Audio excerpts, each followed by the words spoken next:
Why don't we recycle energy? You're hitting the nail on the head. We would like people to be recycling their fuel in the same way as they recycle other things.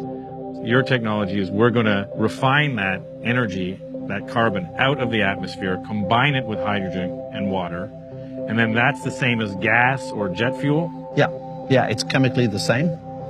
No pollutants. So, for example, our diesel burns completely clean. None of that black smoke you see from trucks when they go up hills. Right. Completely clean. But yeah, it's chemically identical. So this is our plant. Great to have you here.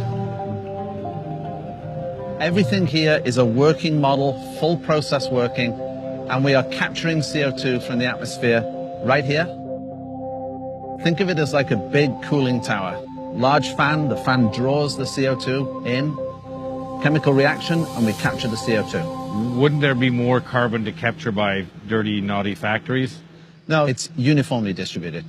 So we could anywhere. put one of these plants in the middle of Beijing, or we could Right. put it in the middle of the Sahara Desert. You would capture the same amount of atmospheric CO2. So we as a species have put it in, so we as a species should be taking it out. Well, that's our choice, but I think we have to, or find somewhere else to live. This is the fuel that we make. It looks exactly the same as any other fuel. Right. It's very, very high chemical performance. Right. Higher performance fuel than the stuff you buy at the pumps today.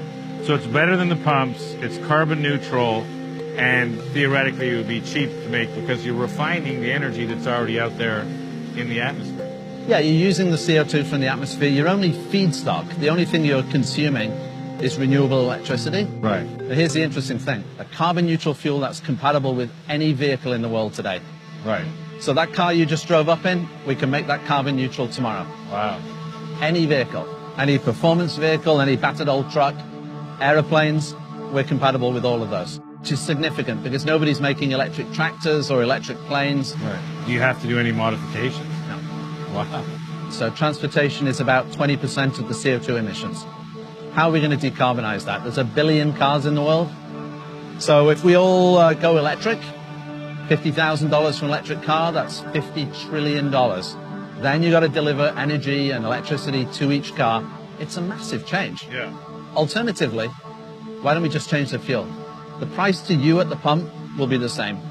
Having something like a carbon neutral gas isn't even enough. We've got to start going negative. We've got to actually pull carbon out of the atmosphere.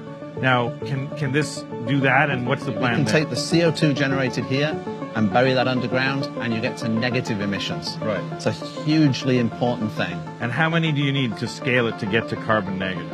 You need less of these than there are power stations in the world today to net emissions out to zero. And how many is that? It's in the region of tens of thousands. If we are taking measures as we should be to remove emissions elsewhere, now you start getting to an overall negative emissions from the world. Why isn't the world rushing to Squamish, BC and saying, can we please make 100,000 of these? So first of all, we're open and ready to receive the world. Secondly, we've really just got to proof of concept here, and it's working. So the next step for our business is to expand across the globe, make carbon neutral fuel, and when the scientists and the governments decide that they need to do negative emissions, the technology is ready.